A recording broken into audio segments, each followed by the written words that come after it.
Another day, another basketball stories na naman ang pagkukwentuhan natin.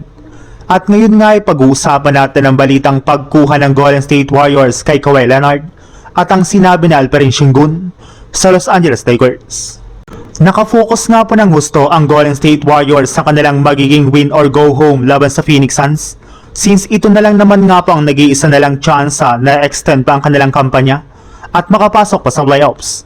Kapag nagawa nga po nila dito na manalo ay makakalaban nga po nila agad ang ating defending champions na OKC Thunder.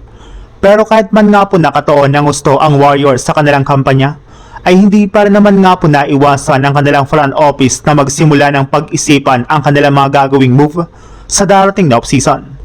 In fact, base nga po sa inilabas na balita ng isang NBA insider, kinukonsidera na nga po ng JSW ang posibilidad na pagkuha kay Kawhi Leonard sa pamamagitan ng isang trade sa mga susunod na buwan.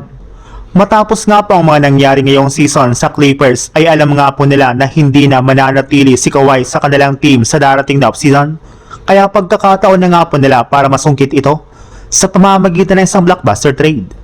Kung sakali man nga po na makuha nila ito ay magkakaroon nga po sila ng mas malaking tsansa na makapag-compete sa titulo sa susunod na taon. Sa ibang balita naman, kagaya nga po ng napag-usapan natin, 2 araw nga po bago magsimula ang Game 1 ng first round series sa pagitan ng Houston Rockets at Los Angeles Lakers ay bumiyahe at pumunta na nga po ang mga players ng Rockets sa lugar ng Los Angeles.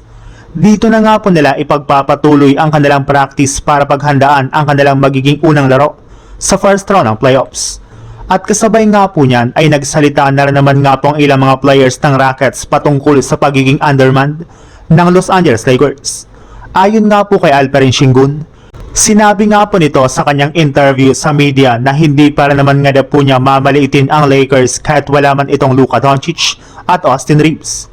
Seseryosohin para naman nga po nila ang kanilang mga laro sa first round dahil alam nga po niya na kapag masyado nga po sila nag-relax ay posibleng ma-upset pa sila dito.